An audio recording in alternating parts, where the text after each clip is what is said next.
อ่าสวัสดีครับหลังจากที่ได้ประกอบเครื่อง 3D Printer ที่สั่งมาจากเว็บ Shopee นะครับในราคา 4,000 กว่าบาทนะครับก็ลองมาดูนะครับสำหรับมือใหม่ว่าต้องปรับอะไรบ้างนะครับก็เมื่อเราเสียบปลั๊กนะครับแล้วก็เปิดเครื่องมันจะเจอหน้าตาของ User Interface นะครับตามนี้ครั้งแรกนะครับเราต้องไปทำการปรับตั้งค่าของตัว Hot Table นะครับก็คือให้เราไปทำการที่ Prepare ก่อนนะครับแล้วก็ Disable Stepper นะครับเมื่อเรา Disable Stepper แล้วนะครับก็กดนะครับกด Disable Stepper แล้วก็เราเลื่อนนะครับสังเกตดูนะครับถ้าเลื่อนไม่ได้ก็คือมันยังติด Stepper อยู่นะครับกดอีกทีหนึ่งนะครับก็เลื่อนมาได้นะครับเมื่อเลื่อนมาแล้วนะครับก็ให้เลื่อนหัวตัวนี้ด้วยนะครับเราลองดูก่อนนะครับแล้วก็มาที่กดออโต้โฮมก่อนนะครับออโต้โฮมก็คือเมื่อกดปุ๊บมันจะเลื่อนไปที่ตำแหน่ง default นะครับก็คือจะสังเกตเห็นว่าก็คือคล้ายๆกับตำแหน่ง 000 นะครับแต่จริงๆแล้วมันไม่ใช่นะครับมันจะอยู่นอกเทเบิลตรงนี้ก็คือตำแหน่งบ้านมันนะครับแล้วก็จากนั้นนะครับอีกรอบหนึ่งนะครับเราไปที่ prepare แล้วก็ไป disable stepper นะครับเมื่อเรา disable stepper ตรงนี้มันจะได้ยินเสียงคล้ายๆกับเสี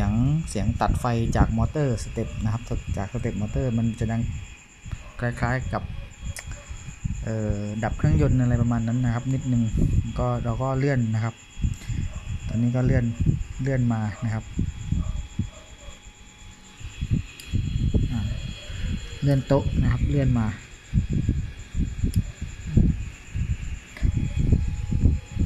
ให้ถึง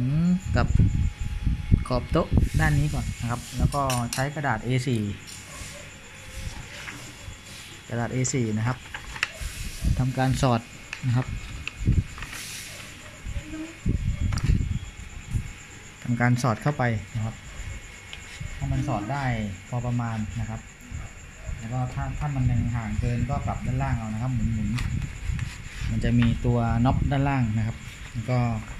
ทำอีกด้านหนึ่งเหมือนกันนะครับก็เลื่อนไปอีกด้านหนึ่ง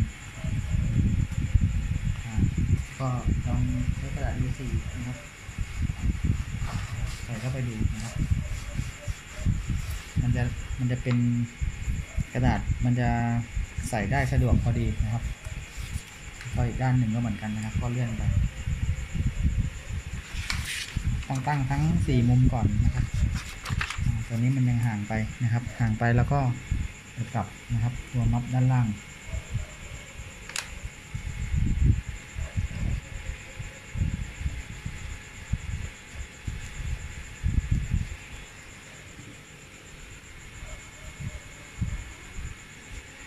ถ้าหมุน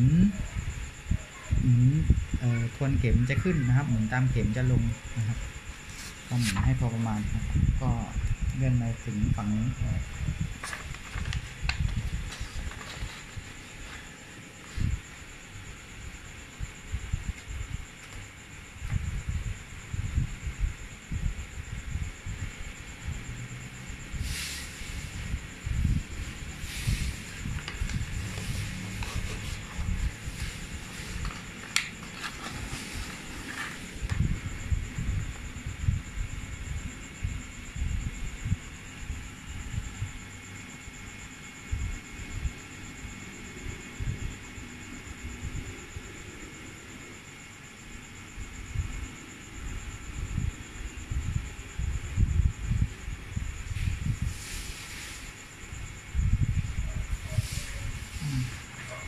เรื่องสะดวกแล้วก็เป็นอันว่าโอเคนะครับแล้วก็จากนั้นก็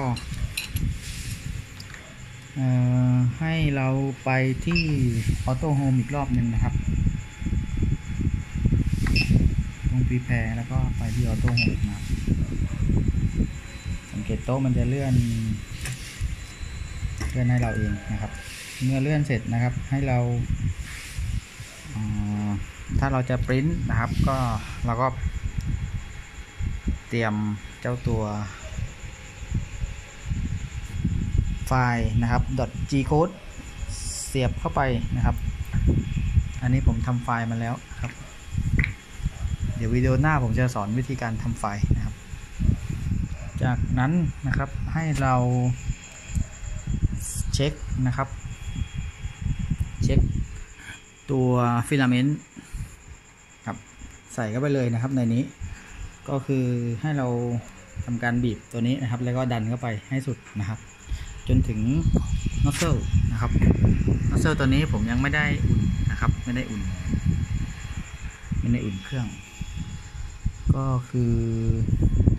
ให้เราไปทำการรีแพร์ก่อนนะครับรีแพร์ตรงนี้ก่อนตรงนี้จะสังเกต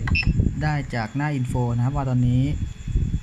อุณหภูมิหัวฉีดแล้วก็อุณหภูมิฮอตเบสอยู่ที่เท่าไหร่นะครับก่อนจะปริ้นนะครับก็ไปทำการรีแพร์ก่อนนะครับรีแพร์ก็คือปรีฮิตนะครับเราจะเลือกเป็นวัสดุแบบไหนก็ขึ้นอยู่กับฟิลาเมนต์ที่เราใช้ก็นี้ผมปรีฮิต PLA นะครับสังเกตว่ามันจะมีพัดลมนะครับดังพัดลม2ตำแหน่งนะครับดังขึ้น2ตำแหน่งนะครับที่ด้านล่างนะครับที่บอร์ดแล้วก็ที่หัวฉีดก็สังเกตว่าอุณหภูมิมันจะวิ่งขึ้นเรื่อยๆนะครับตัวนี้ Ender 3จะสามารถปั้นอุณหภูมิได้เร็วมากนะครับอุณหภูมิหัวฉีดจะวิ่งขึ้นเร็วไม่เกิน2 นาทีก็ถึงแล้วนะครับส่วน Hot Base ก็ขึ้นค่อนข้างเร็วครับเมื่อในระหว่างรอนะครับถ้าเกิดว่าอุณหภูมิมันเกิน150 160ไปแล้วนะครับก็เราก็มาทำการกดนะครับกดเจ้าตัวฟิลาเมนต์ตรงนี้นะครับเข้าไปกดเข้าไปเลยนะครับกดให้มันย้อยออกมาก่อนให้มันย้อยออกมาจากทางฉีดก่อนเพื่อเตรียมพร้อมสำหรับการปริ้นนะครับไม่ค่อยชัดเดี๋ยวให้มันร้อนตรงนี้ก่อนแล้วก็เราก็กดออกมาสังเกตดูถ้าเกิดว่ามันเริ่มไหลออกมาแล้วเราก็หยุดนะครับ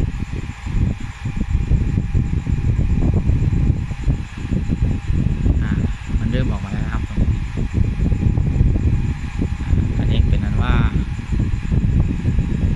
เราพร้อมปริ้นนะครับเราอุณหภูมิปกติมันจะอยู่ที่200กว่านะครับตรงนี้มันจะเริ่มละลายประมาณ160 170นะครับแต่ว่ามันจะเป็นเส้นที่ยังแข็งอยู่นะครับจัดรูปทรงไม่ได้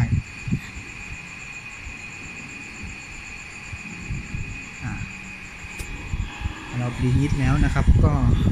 สังเกตมันจะไหลย้อยออกมาเองนะครับมันจะเริ่มเหลวตรงนี้ก็เป็นอันว่าเสร็จสิ้นนะครับเสร็จแล้วนะครับก็แล้วก็ดึงออกมาก่อนนะครับดึงออกมาให้หมดก่อน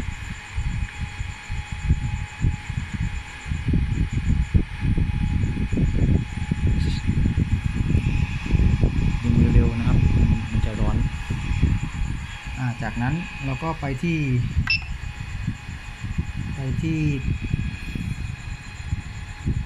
ตัว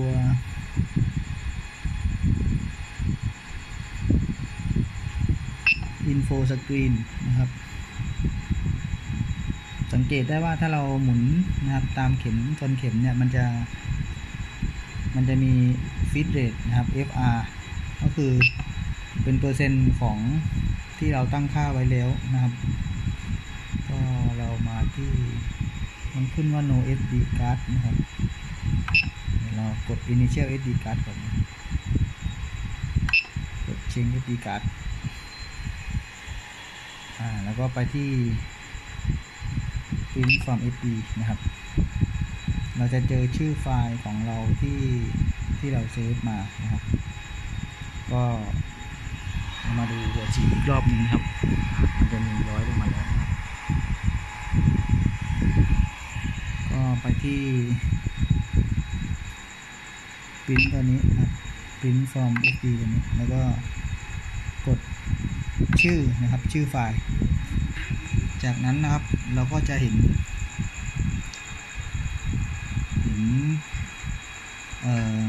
การรีฮีทอีกรอบหนึ่งนะครับของเครื่องเพื่อที่จะเตรียมปริ้นจริงๆนะครับให้เรามาเช็คความเรียบร้อยก่อนของเครื่องนะครับ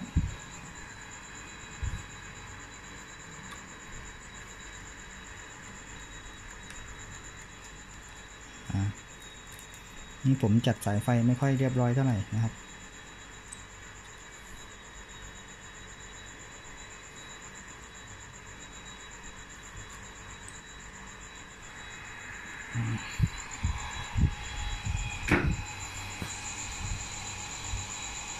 ตอนนี้มันจะ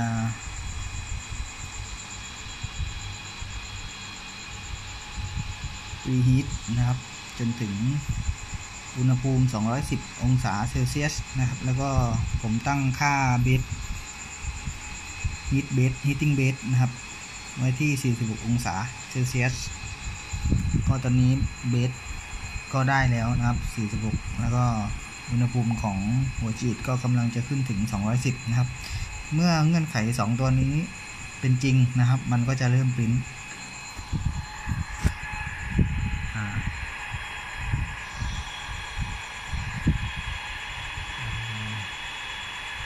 ร้อนมากแล้วนะครับต้องระวังเวลาไปโดนนะครับเรียบร้อยนะครับก็จะสังเกตว่ามันจะเริ่มทำการเคลื่อนที่ไปปริ้นครับตามที่เราได้โปรแกรมไว้อันนี้เป็นฐานชั้นแรกของมันครับมันก็จะวิ่ง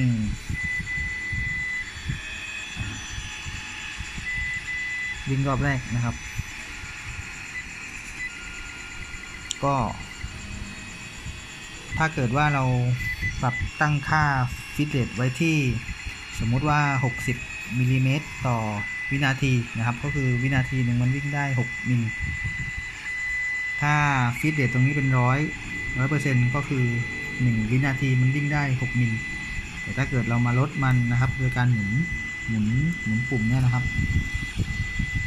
ก็คือมันจะลดลงอีกนะครับตรงนี้เราต้องคอยดูนะครับว่าถ้าเกิดว่าตรงไหนที่ชิ้นงานเรามีความแข็งหรือว่ามีความเสี่ยงมากๆเนี่ยนะครับอาจจะต้องลดฟีดเรทเอาแบบแมนนวลเอานะครับในขั้นแรกๆตรงนี้เดี๋ยวผมปล่อยออโต้ไปก่อนนะครับเดี๋ยวชั่วโมงหลังๆก็ค่อยมาปรับแมนนวลเอาเพื่อให้งานที่ได้มันมีความสมบูรณ์นะครับถ้ามันเร็วเกินบางทีมันก็เป็นใยแมงมุมนะครับก็เดี๋ยวก็จบวิดีโอไว้เท่านี้ก่อนนะครับ